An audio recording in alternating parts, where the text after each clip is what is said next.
Doutor, doutora, quem é o seu primeiro paciente? Faz um forcinho aí para lembrar.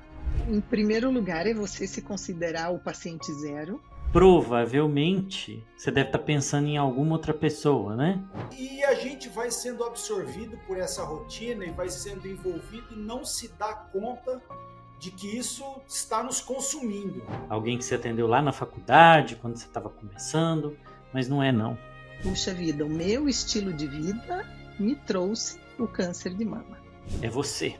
Você é o seu paciente zero. É a primeira pessoa que você tem que cuidar. Você vai acordar realmente quando houver um evento, digamos assim, catastrófico, um evento de mudança radical, que aí você se conscientiza. Você não fala, poxa, mas eu vou cuidar de mim, eu vou ter esse tempo para mim, mas eu vou estar deixando de fazer algo que poderia beneficiar alguém.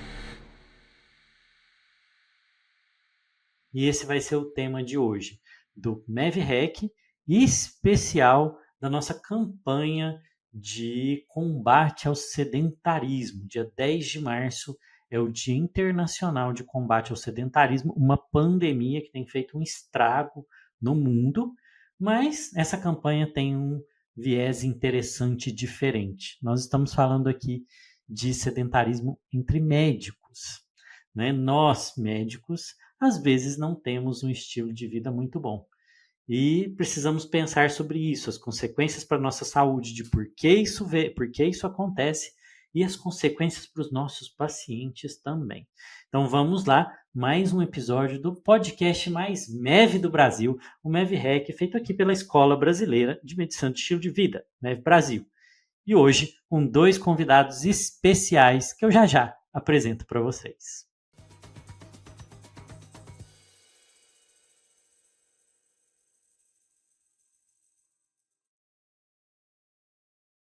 O sedentarismo tem crescido no mundo, né? Isso as pesquisas indicam, sem dúvida nenhuma, e o prejuízo que isso traz para a saúde é gigantesco. Nós estamos aqui na época, né, nos dias próximos ao Dia Internacional de Combate ao Sedentarismo, dia 10 de março, e a tribo da MEV se reuniu para fazer alguma coisa, né? A nossa tribo ela não fica parada, ela faz. Né? Então a gente resolveu colocar movimento no movimento e, né, nessa campanha pela saúde do médico, nós vamos hoje conversar com 2 colegas aqui da tribo, 2 médicos, conversar sobre isso, o paciente zero, nós mesmos, né, como nós cuidamos da nossa saúde e a importância para isso. Eu estou aqui com a Ligiana Maffini, que é médica de família de Curitiba, e o Fábio Carvalho, que é cardiologista, professor da Unesp de Botucatu. Sejam bem-vindos, meus queridos. Muito obrigado por terem aceitado participar desse episódio especial. Obrigada, Luiz, pelo convite. É uma honra estar aqui com vocês. Obrigado, Luiz. Obrigado pelo convite. Obrigado, Ligiana, pela presença.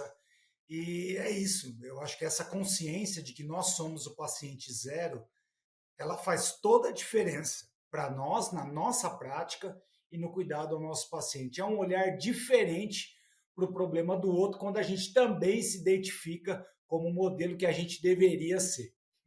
Esse é um assunto que ele é delicado. Eu considero esse assunto delicado porque ele expõe muito da medicina como ela está hoje.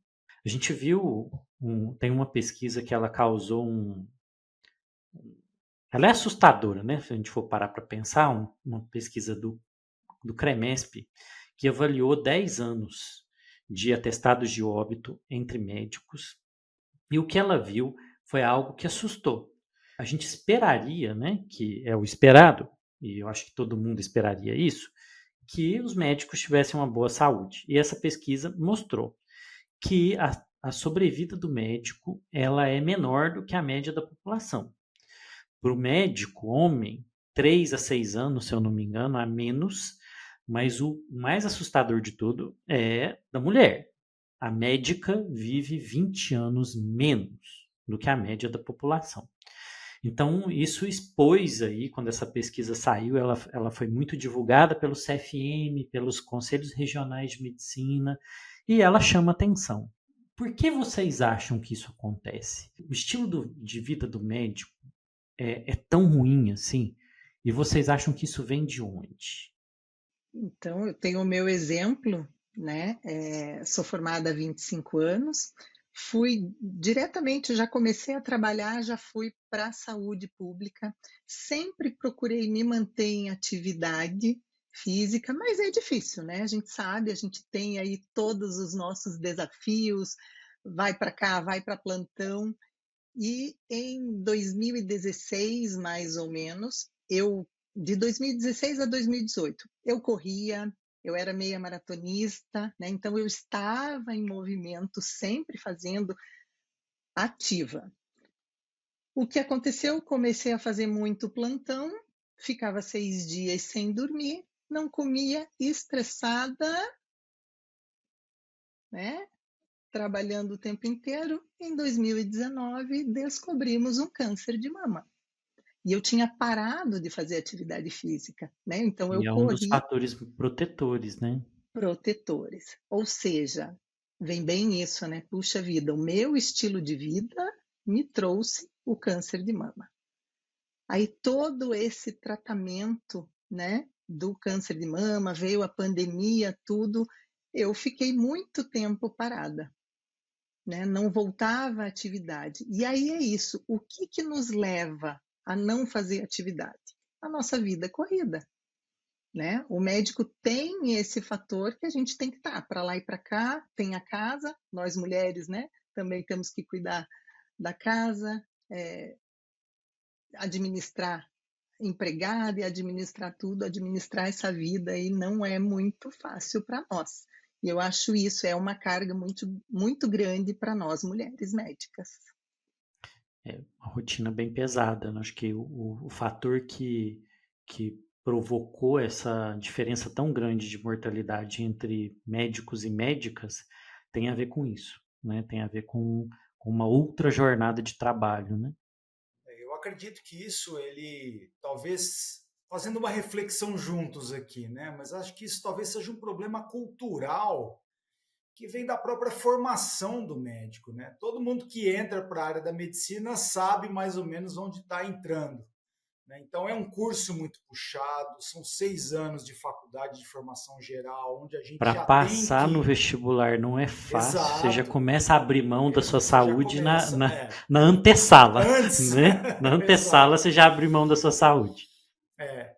E aí você passa por todo o período de graduação, residência médica, e é exatamente isso que a Ligiana falou, quer dizer, a gente já entra, parece que é uma dedicação full time para a profissão, não é? Você dorme mal, você come mal, quem era ativo torna-se sedentário, e a gente vai sendo absorvido por essa rotina e vai sendo envolvido e não se dá conta de que isso está nos consumindo, né? Então eu acho que talvez não seja tanto até por opção. Às vezes eu via meus amigos que não fora da área médica, hoje eu vou sair de manhã para pedalar, eu falei, puxa, gostaria eu de poder fazer alguma coisa e eu não posso, eu tenho que estar no hospital, eu estou saindo de um plantão, não dormi à noite, então eu não tenho ânimo para uma atividade física agora.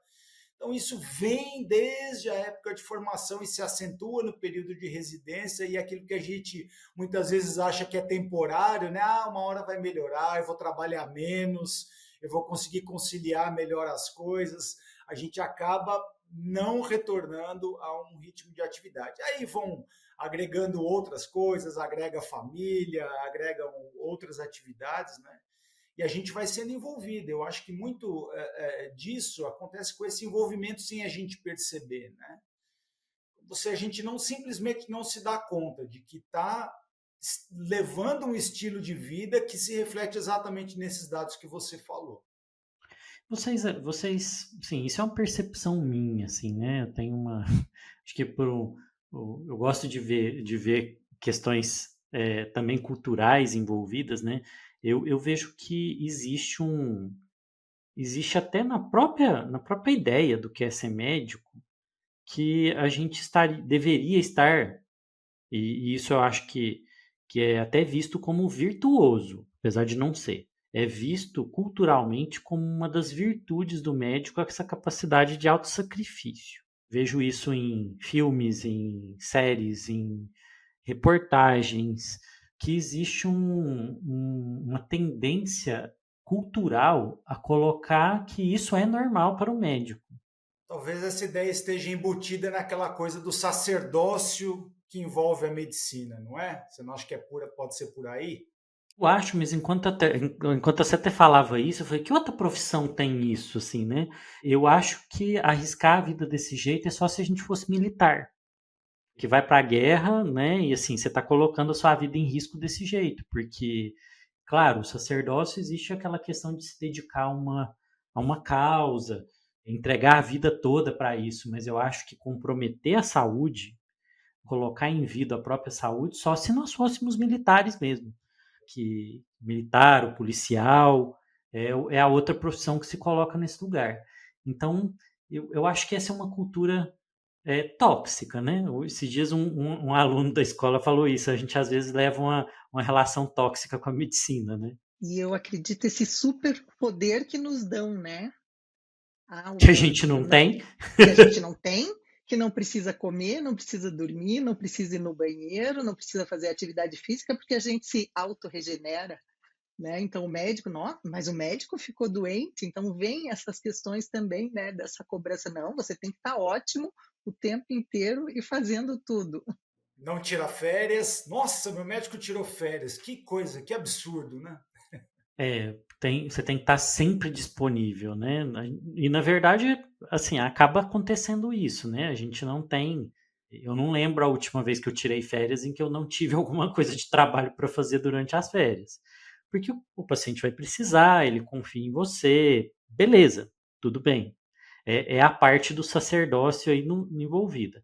Mas eu acho que quando a gente chega nesse ponto de ter um comprometimento da saúde tão grave, eu acho que a coisa já passou do limite e eu acredito que isso culturalmente precisava mudar, né? Porque eu acredito que tem muita gente que sente até culpa de se cuidar, né? Traz um pouquinho dessa culpa de você não conseguir estar se cuidando, e como que você vai falar para o paciente fazer uma coisa que você não está fazendo? Ponto interessantíssimo, Ligiana. Como que a gente. E aí, na opinião de vocês, como que a gente lida com isso? É a autossabotagem e a síndrome do impostor, né? De você estar falando uma coisa, ó, faça isso, procure caminhar, você orienta a neve, e aí? E você? Você é o seu paciente zero, não vai fazer? Vocês sentem dificuldade com isso? Uhum, muito. Eu acho que para a gente ter esse cuidado próprio, talvez a gente volta um pouco nessa questão. Você vai ter que arrumar um tempo. Então, talvez você tenha que deixar de fazer algo que poderia ser algo para um paciente para cuidar de si. Né? Obviamente, claro que é importante, mas às vezes, a gente também às vezes é meio confuso, né? E vai se deixando envolver, e aí a coisa já degringolou, né? Você vai acordar realmente quando houver um evento como a Ligiana comentou, né? Quando houver um evento, digamos assim, catastrófico, um evento de mudança radical, que aí você se conscientiza. Você não fala, poxa, mas eu vou cuidar de mim, eu vou ter esse tempo para mim, mas eu vou estar deixando de fazer algo que poderia beneficiar alguém. A gente tem pesquisa que mostra, né, que o médico ele orienta a mudança de estilo de vida até o ponto em que ele tem essa mudança de estilo de vida, que existe mesmo uma relação, né? Fábio até trouxe alguns artigos enquanto a gente preparava aqui o roteiro, né? A gente pensava nesse roteiro que mostra isso, né? Isso, que quem faz mais atividade, né, conhece mais sobre o assunto e faz, realmente orienta melhor. E aí eu achei alguns dados bastante interessantes, né? Que tem esse dado realmente que o médico que não pratica atividade física, no caso, ele dá menos importância ao aconselhamento da atividade física como uma mudança de estilo de vida importante para o seu paciente. E um outro dado é que a gente também não gasta tempo ou o mesmo tempo para orientar a mudança de estilo de vida ou atividade física, que era o objeto de estudo do artigo, como a gente gasta para falar de diabetes, para falar de hipertensão, para falar de dislipidemia. Então, a gente gasta tempo orientando as medicações e falando desses assuntos e fala, olha, mas também faz uma atividade física ou faz uma dieta, enfim, a gente passa meio batido por esse pilar, que é um pilar fundamental, né? Quer dizer, eu acho que tem muito pouco resultado a terapêutica farmacológica sem que haja mudança na base, né? Naquilo que é fundamental. Acho que demonstra, né? Acaba que o que você disse demonstra que a gente valoriza pouco o papel do estilo de vida também. Será que o médico de verdade acredita que mudança de estilo de vida faz diferença ou é possível? Tem muitos colegas que não acreditam. Inclusive, a gente sempre coloca no prontuário, né? Oriento MEV. Exato. Colocava no Quase uma nota de rodapé, assim, bem lá no finalzinho. Oriento MEV. Mas que orientação? O que você falou? Né? E interessante como a gente conheceu a MEV, como conheceu o movimento. Eu sempre anotava, sempre falava isso, né? Eu colocava no prontuário. E na pandemia, então, quando eu fui afastada, eu conheci a MEV num grupo de Telegram. Eu entrei no grupo da MEV de vocês no Telegram. Nossa, naquele grupo lá da MEV Brasil, lá atrás, a gente usava o Telegram naquela época. Foi aí que você descobriu. Aí que eu descobri a MEV, comecei a acompanhar vocês. E assim, desde o começo, né? Atuando na atenção primária, como que foi essa minha história aí com a MEV? Eu sempre achava que eu era diferente. Eu falei, mas eu oriento os pacientes, eu tento fazer eles mudarem. Não gosto muito de ficar só na medicação. Eu tento fazer outras coisas e os pacientes sempre me consideravam amiga. Aí diz, não, a conexão, né? Então eu me conectava demais com eles. Eu falei, mas não pode se conectar, né? Médico tem que manter aquela distância, a mesa tem que estar na frente. Então eu me sentia sempre muito diferente. E agora achei a minha tribo da MEV, que é isso, né? A conexão, você pode se conectar com o seu paciente. Pois isso, você sabe que isso dá até outro episódio, né? Porque o quanto de crença tem sobre como o médico deveria agir, né? Enquanto você falava, eu lembrei de um professor meu que falava que a gente tinha que ter na frente do paciente cara de jogador de pôquer. Eu fico pensando até hoje, o que é essa cara de jogador de pôquer que ele queria que eu tivesse com o meu paciente, né? A gente não pode demonstrar sentimento, não pode demonstrar. Você vê o quanto de ideias que se tem sobre como a gente deve ser, né? E que, na verdade, acaba com a relação que a gente vai ter com a pessoa e a gente não consegue ajudar ela, né? É uma projeção meio hipócrita, né? Digamos assim, uma projeção de perfeição, né? Eu tenho que mostrar aqui o médico personagem, baluarte da perfeição, do conhecimento, e eu sou o modelo aqui, né? E o mundo real é muito longe disso, né? Você tem se desenvolvido e aprendido com os conteúdos aqui do podcast do MevHack? Então tem uma oportunidade para você. Para aí rapidinho o que você está fazendo agora. Você vai lá no perfil do MevHack e você vai ter a oportunidade de avaliar esse podcast com a quantidade de estrelinhas ali que você achar que o conteúdo daqui agrega de valor para você. Lembrando que essa é uma forma também de você demonstrar a sua gratidão e a gente vai podendo criar esse ciclo aí de perceber que a gente tem feito diferença na vida das pessoas e que você vai poder fazer a diferença também na vida dos seus pacientes. Então convido você a avaliar o podcast, seguir também para receber todas as notificações. Acho que dentro dessa ideia, aquele médico insensível, né, que não se abala, que está lá no momento difícil, numa calma, nem tá suando, né? Tá acontecendo, o mundo tá caindo em volta e você tá tranquilo, como se você não fosse gente. E você, Fábio, como que você descobriu a medicina do estilo de vida? Como que ela apareceu para você? Então, a medicina do estilo de vida ela se confunde um pouquinho com essa minha história, né? Eu sempre fui obeso desde a infância. Era a criancinha obesa, o gordinho da turma ali, né? E sempre lutei com isso, a adolescência toda, enfim, desde a faculdade. E aí depois, exatamente com essa rotina nossa doida aí, de dormir mal, plantão, comer mal, sedentarismo, eu depois cheguei aos 145 quilos, eu já era cardiologista. Você sabe que depois chegou um momento de crise, assim, uma crise profunda, né? Além dos problemas físicos que eu estava tendo, né? Eu não tinha nenhuma doença crônica na época, mas a minha pressão já estava quase, né, limítrofe ali, já entrando quase com necessidade de medicação, colesterol, esteatose hepática. Então, eu já estava sinalizando vários problemas, né? Mas ao mesmo tempo eu sentia uma crise de identidade profissional, né? Me sentia esse vilão mesmo, né? Falei, poxa, como é que eu posso orientar uma pessoa que teve um infarto, que teve um problema cardíaco, que passou por um procedimento, fez uma angioplastia comigo, e eu vou mudança de estilo de vida, e eu chegava com aquele avental, com aquela aparência. Então, a minha aparência me colocava numa situação, e eu me via assim. Falei, poxa, eu quem sou eu para falar alguma coisa? Eu não tenho moral para falar nada sobre isso, né? Então, aquilo me incomodava profundamente, assim, eu nunca fui confrontado por nenhum paciente, embora percebesse, assim, alguns olhares meio desconfiados, assim, sabe? Mas tentava mostrar ali o controle da situação, mas por dentro realmente estava bastante incomodado.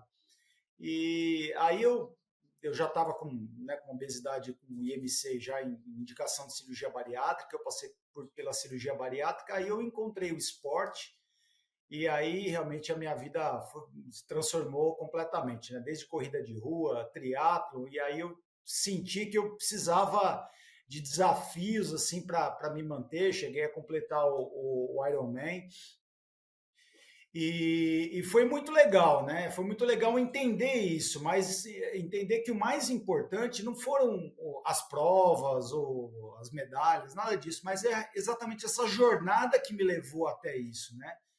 Você compreender isso e falar, poxa, o crescimento está nesse caminho que eu percorri, né? E a MEV veio exatamente nesse encontro. É você ter as ferramentas ou conhecer as ferramentas para transmitir esse conhecimento que já está dentro, né? Então, você já tem uma vivência de uma transformação daquilo que aconteceu, mas muitas vezes você não tem como ou as ferramentas adequadas para transmitir isso para o seu paciente. Então, eu acho que a MEV foi realmente um fator que veio naturalmente naquilo que eu já estava procurando, e agora tem um pouco mais de moral para falar do assunto, né? Um pouco mais de autoridade. Eu acho que essa questão é da autoridade, né? Você se sente numa posição, e é exatamente isso que a Ligiana falou, né? Você não sente numa posição de superioridade, mas de todo lado, sabe? Você tem dificuldade com isso? Isso é um problema para você? Olha, eu já tive na sua posição. Eu sei do que você está falando. Pode contar comigo que eu quero te ajudar, e eu quero ter as ferramentas corretas para te ajudar, né? E agora com as redes sociais também a gente está bastante exposto. Então eles nos acompanham, os pacientes nos acompanham e se inspiram na nossa história, toda a trajetória, né? E eu há 5 anos em tratamento, mas também são altos e baixos. Até você, aí iniciei a formação da MEV em 2023, e aquilo na cabeça, né? Eu falei, eu preciso mudar, eu preciso arranjar um tempo para mim, eu preciso me cuidar. Mas a rotina vai nos atrapalhando, fui engordando. Esse ano, depois de passar por toda a formação, falei, não, eu vou ter que dar um jeito. Eu tenho que ser inspiração e para mim mesma também. Já estava começando com esteatose hepática, tomando as medicações, 15 quilos acima do meu peso ideal, né? Que eu já eliminei em 90 dias agora. Então a decisão foi dar. O ano passado eu falei, não, decidido, é agora. Como que eu vou continuar orientando os meus pacientes, eles se inspirando em mim, se eu não estou fazendo? Vocês então veem assim a necessidade de ajudar o outro, né? Esse desejo de cuidar do outro como o elemento de valor que mudou, fez vocês quererem mudar o estilo de vida de vocês. Sem dúvida, sem dúvida. Isso foi um elemento mais importante, né? Essa crise de identidade, sabe? Você fala, puxa, eu não estou em condição de oferecer o melhor para o meu paciente. Eu acho que isso também afeta o exercício da sua própria profissão, sabe? Ao mesmo tempo que se eu não vivo aquilo que eu estou falando, poxa, eu não estou dando o melhor para o meu paciente. É um sentimento estranho, assim, às vezes difícil de colocar, né? Difícil de explicar. A necessidade de buscar uma coerência, né, entre o que a gente está ensinando para a pessoa. Exatamente, né? Mas eu acho legal uma coisa que a Lígia coloca, né, que a Ligiana coloca, desculpa, que a Ligiana coloca, que a gente não precisa estar ali já tudo certinho, né? O que eu vejo muito é essa intenção sempre renovada de tentar fazer a mudança, né? E vocês compartilham isso com os pacientes de vocês? Quando o paciente tem dificuldade, quando ele duvida, porque é comum, né? O paciente duvidar da gente ali, duvidar dele mesmo, né? Não da gente, dele mesmo, quando ele está tentando, ele tentou várias vezes perder peso, tentou várias vezes fazer atividade física, tentou várias vezes fazer dieta e falhou ali, né? Teve recaída, desistiu, retomou outra vez. Vocês compartilham essa história e vocês acham que isso é útil de alguma forma? Muito, muito útil. E assim, eles percebem, né? Eles veem a sua mudança também. E claro, a nossa vulnerabilidade, né? Nessa hora de falar para o paciente que a gente também é vulnerável, a gente também passou por esse processo. E eles ficam espantados, puxa vida, a doutora também. Então, eu acho bem bacana, eu fico muitas vezes vulnerável no consultório, conversando para tentar mostrar para o paciente isso, que as recaídas vão acontecer, a gente vê no tabagismo, né? Vai e volta, enquanto não muda a mentalidade. O tratamento do tabagismo realmente é o mais difícil de fazer, e eu adoro, amo fazer o tratamento. E é bem isso, e não é só no tabagismo, é em tudo, né? Se você for, você vai fazendo todos os pilares da mesma maneira. Eu gosto de brincar, né? Fique tranquilo, vai dar errado. Vai dar errado. Né? Não tem importância, a gente tenta e faz de novo. Eu acho que o nosso papel dentro dessa questão da vulnerabilidade, que eu acho que é perfeito, essa é a palavra mesmo, né? Vulnerabilidade da nossa posição, é tentar identificar ou extrair do paciente aquela convicção profunda, sabe? Aquele sentimento interior da mudança. Porque eu até costumo brincar, falar, olha, como eu era aquela criança gordinha, minha mãe ficava toda hora, né? Olha, não come, olha e tal. Então, aquele estímulo externo, aquilo que vinha de fora, não fazia muita diferença. Mas a partir do momento que eu senti a necessidade, que aquilo vem de dentro, isso foi o gatilho, né? Aquela convicção profunda, essa foi o gatilho para a mudança definitiva. Então, porque às vezes você tem olha, eu tenho que emagrecer porque eu tenho que entrar naquele vestido da festa, ou tenho que estar bem para determinada ocasião. Esse é um estímulo externo, mas quando vem aquele estímulo interno, falar, olha, eu preciso por mim, não é por nenhuma outra razão específica, mas é para que eu me sinta bem.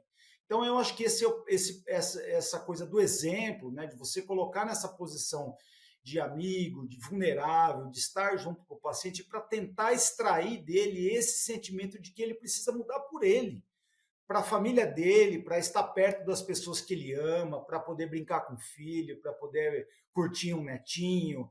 Então, a pessoa tem que tentar, sabe, ter essa consciência, né? Acho que essa é um pouco da nossa posição também. Mas como vocês mesmos disseram sobre vocês, que demora um tempo para essa ficha cair. Isso é um processo. Como é que vocês ficam enquanto o paciente não muda? Qual que é a sensação que vocês têm? Frustração ali um pouquinho, né? Puxa vida, mas por que ele não quer mudar? Mas é um processo. Cada um vai ter a sua mudança. E o que é valor para esse paciente? Qual o valor dele, né? O que ele valoriza na vida dele? Muitas vezes você está vendo algo, mas o paciente não enxerga. E é esse o nosso papel, né? Ajudá-lo a enxergar o que é valoroso para ele iniciar a mudança aquele gatilho vai ser a mudança para ele. Porque às vezes a gente fica fazendo igual a mãe do Fábio, né? A gente fica do mesmo jeito, né? E não adianta a gente ser a mãe do paciente, né? A gente tenta fazer assim, né? Uma abordagem que é o que a literatura chama de paternalista, né? A gente fica tão preocupado com o bem do outro, não é de mal, né? Não é por mal. A gente fica preocupado com o outro, mas a gente faz do jeito errado. Um jeito que nem com a gente funcionou. A história de vocês, ela mostra isso claramente, né? Teve que ser um valor muito claro que teve que ser encontrado, como você colocou, né, Ligiana? E que ficou claro na história do Fábio. O valor do cuidado pelo outro que me faz tomar uma decisão de ir atrás de um caminho diferente. É isso. Eu acho que é sempre acreditar na possibilidade, né? Embora o paciente, às vezes, ele também vai relatar essa frustração, essa incapacidade, sempre acreditar na possibilidade, insistir sempre na possibilidade. Eu acho que uma outra questão também, né? Pensando mais para o lado da obesidade, essa questão que vai além do indivíduo. Questão que vai onde esse indivíduo está, onde ele está inserido, o que ele faz, como é o seu ambiente familiar, enfim, acho que os consensos de obesidade falam muito isso. Então, é o indivíduo e suas conexões sociais, as suas crenças, a sua questão socioeconômica, cultural. Então, tudo isso também entra dentro desse cuidado, né? E já que você falou disso, como que vocês veem a reação dos colegas em volta quando vocês começam a fazer essa mudança? As pessoas com quem vocês trabalham, colegas médicos principalmente, como que isso repercutiu? Que o Fábio, você, como cardiologista intervencionista, você trabalha dentro de um hospital, né, e convive ali com as pessoas, e de repente você virou o Iron Man da turma. Como que foi a recepção disso pelos colegas mesmo? Bom, a reação, que foi uma reação mesmo, a primeira era assim de meio que descrédito, ou de assim, como que você consegue? Como que é possível? Né? Então, eu falei, poxa, mas você não tem que trabalhar? Você arruma tempo para treinar? Como é que você treina 3 modalidades, ainda trabalha, ainda tem família, tem filho? Como que pode? Como você concilia tudo isso? Então, é possível, né? Mostrar que é possível você conciliar, talvez nem com tanta intensidade, né, de treinamento, de atividade física, mas mostrar que é possível, sim, você trabalhar tão bem e também trabalhar e fazer atividade física. E eu acho que um outro lado que também foi interessante para mim foi os colegas descobrirem, né, depois de terem a reação primeira, esse primeiro impacto, também falou, puxa, ele fez, então eu também posso. Então, depois de mim já vieram outros colegas e falaram, pô, legal isso aí, como é que você fez? Tal. Então, a experiência também ajudou a motivar outros colegas que também começaram a praticar, enfim, cada um tomou aí o seu rumo, se achou na sua prova, na sua modalidade esportiva, né? Mas você conseguiu contaminar outros colegas com o seu exemplo. Foi. E todo mundo percebe, né? Nossa, mas como? Você emagreceu agora, mas você usou medicação, né? Falei, nada, só controlando a alimentação. Mas conta esse segredo, o que está acontecendo com você? Né? Então, a mudança do estilo de vida, daí a gente vem, né, na cartilha, mudar o teu estilo de vida. Se você mudar o teu estilo de vida, você vai ter uma vida mais saudável. Então, é começar com pequenos passos, pequenas mudanças, e aí florescendo, né? E as pessoas, muitas vêm me perguntar, puxa, você está jogando tênis, que legal, onde que você joga tênis? Quero jogar também. Você já voltou a correr? Não voltei a correr ainda, vou voltar. Mas então é assim, é tudo o exemplo mesmo, e as pessoas percebem, nossa, que mudança, você está mais jovem. Falei, claro, vou fazer 50 anos esse ano, eu tenho que estar mais jovem mesmo, né? Eu tenho que me cuidar, é por mim primeiro. Você já parou para calcular qual o impacto que a falta de ferramentas e habilidades específicas de medicina do estilo de vida tem hoje no seu atendimento e na saúde do seu consultório, da sua clínica? Então eu tenho uma oportunidade para você. Nesse momento, a gente está com as inscrições abertas para você poder se candidatar a participar da próxima turma das nossas formações de MEV. Aqui na descrição desse podcast você vai ter um link e nesse link você vai poder colocar suas informações e a nossa equipe vai poder avaliar se realmente é o momento adequado para você, se a nossa formação realmente vai poder agregar valor para você. Você vai ter uma consultoria gratuita ali da nossa equipe e fazendo sentido, tendo esse alinhamento, vai ser um prazer ter você junto com a gente e poder ver o avanço da sua carreira de pessoas sérias, de pessoas éticas que estão comprometidas a entregar o melhor para os seus pacientes. Vocês acreditam que nossos colegas, os médicos, eles têm noção do perigo que a gente está correndo? Assim? Existe um desejo por tentar mudar isso? Vocês acham que isso ainda não é evidente? Porque o Fábio, por exemplo, está na universidade. Você acha que entre estudantes, por exemplo, eles já estão enxergando que se eles não cuidarem agora, eles têm um caminho sombrio à frente? Eu tenho percebido que é diferente da nossa época, né? Eu acho que essa época que a gente falou da medicina como ela era feita, como a gente comentou no começo, essa coisa do sacerdócio, do autossacrifício, do sacrifício de todas as áreas da sua vida em prol do exercício da medicina, eu acho que isso já está um pouco diferente. Eu acho que os estudantes de agora eles têm visto um pouco mais, com um pouco mais de cuidado, um pouco mais de atenção a essa questão do autocuidado, da necessidade também de estarem bem, até da saúde emocional, né? Além da saúde física. Eu acho que isso tem mudado e isso tem sido excelente, né? Isso é ótimo, sem dúvida. Isso é algo que a gente, por aquilo que a gente não fez, né, acabou sendo também um exemplo. Falou, olha, do jeito que ele é ali, não quero ser não, quero fazer um pouco diferente. Uhum. Concordo com o Fábio, eu vejo que essa geração aí mais jovem está mais preocupada realmente como eles vão envelhecer. A nossa geração fica aí, puxa, aconteceu algum probleminha, teve algum problema de saúde que fez tomar consciência de que precisaria mudar o estilo de vida. Algumas pessoas avaliam isso, eu já ouvi, né, algumas pessoas avaliando que essa mudança de perspectiva do jovem médico de não ver a medicina como um sacerdócio seria negativa, mas eu discordo, né? Eu acho que é preciso colocar as coisas no lugar certo. Porque se você quisesse ser sacerdote, você devia ter entrado para uma família religiosa, né? Você resolveu fazer medicina. E eu acho que vai ficando incompatível. Acho que era compatível com aquela ideia do médico salvador que ia lá chegar com a espada desfibrilador e pô, né, salvar alguém no pronto-socorro, tipo IAR, né?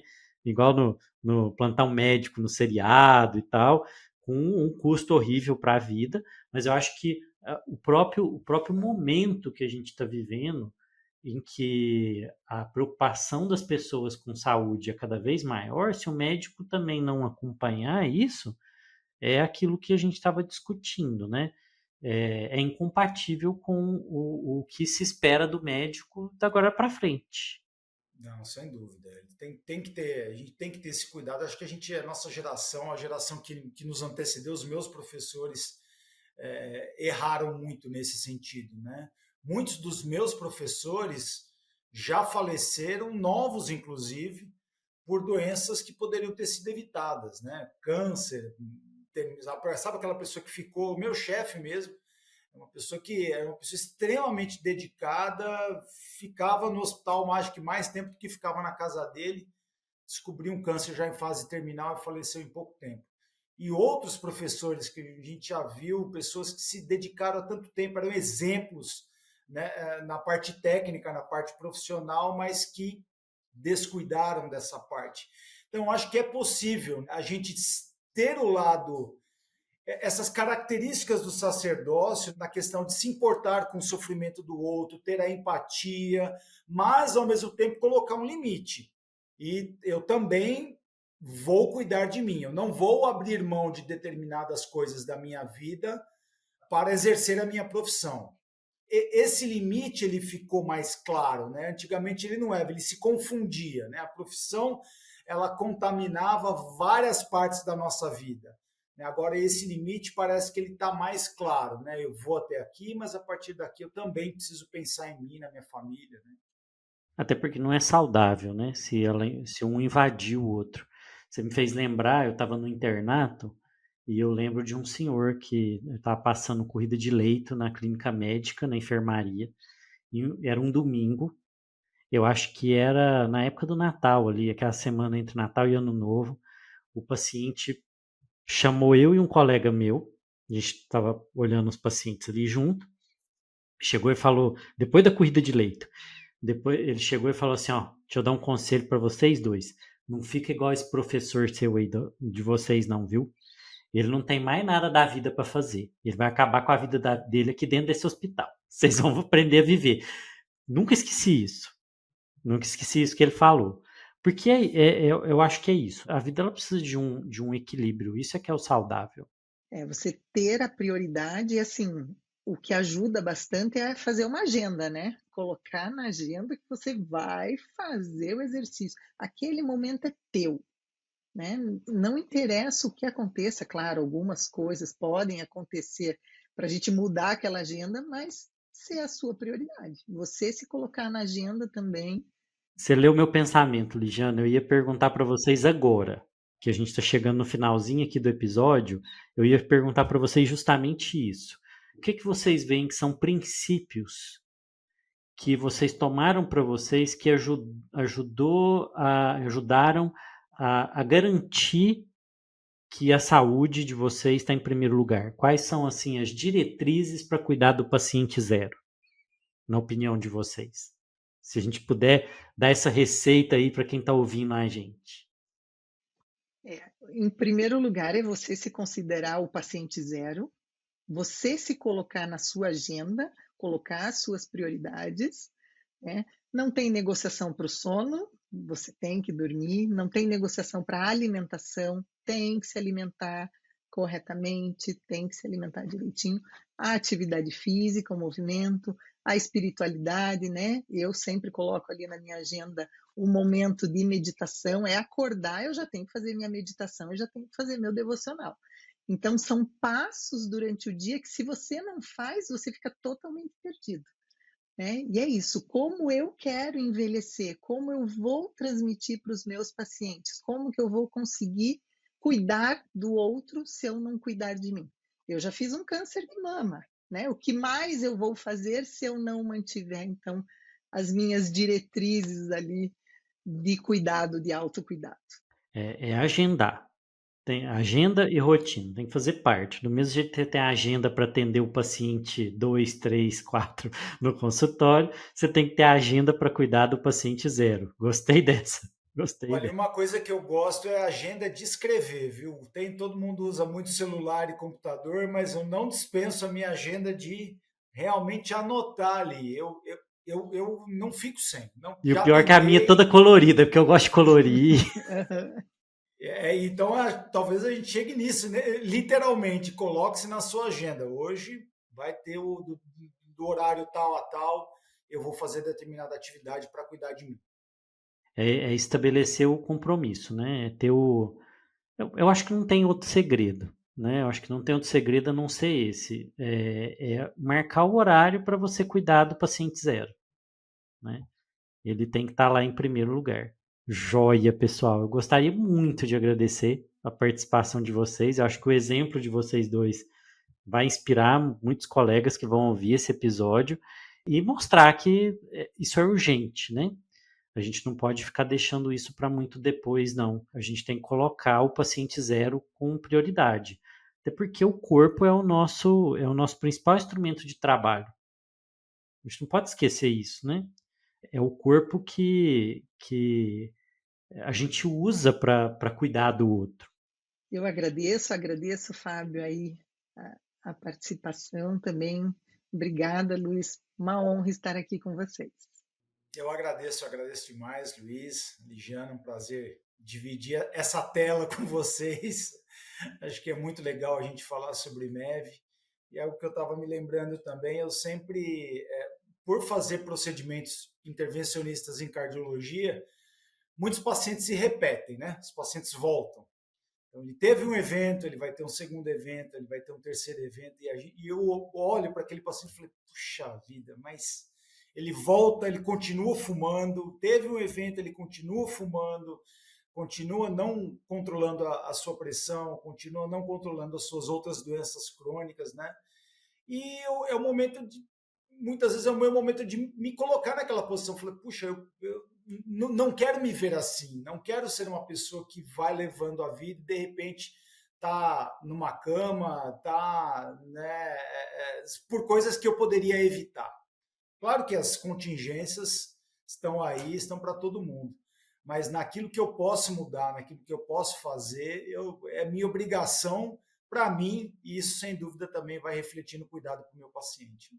Nós temos uma sorte como médicos, que é nós temos o conhecimento sobre isso, mas o conhecimento não muda ninguém, a gente cansa de repetir isso, né? Se mudasse, todos os médicos teriam um ótimo estilo de vida, mas a gente tem a oportunidade de nos tornar sábios, que é isso que você falou, né? Ver a vida do outro, aprender com a vida do outro e fazer uma mudança de vida a partir da experiência de outra pessoa, de eu não precisar experimentar comigo aquela tragédia para eu mudar.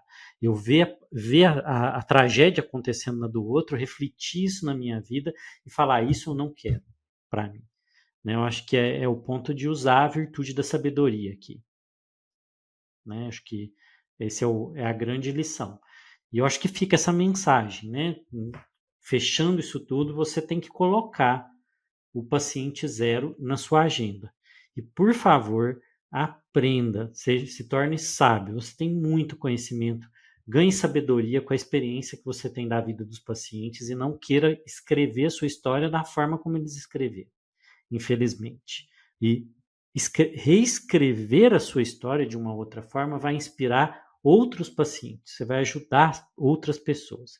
Estou aqui com a camiseta que a gente fez para a campanha do tabagismo aqui, do sedentarismo, que é o novo tabagismo, como dizem, né? Faça o que eu faço. Isso não quer dizer que a gente precisa estar perfeito, a gente precisa estar a caminho, né? E aproveite e vai caminhar um pouco, vai se mover. Gente, muito obrigado, né? Esse foi um episódio incrível, mais um episódio incrível do MevRec, com a força da tribo da neve, sempre muito ativa, muito participativa, uma tribo de sabedoria, de conhecimento e que está mudando a saúde do Brasil. Então, até o próximo MevRec, podcast mais Mev do Brasil, e vá se cuidar, cara. Vai se cuidar, por favor. Você é o paciente zero. Até o próximo episódio.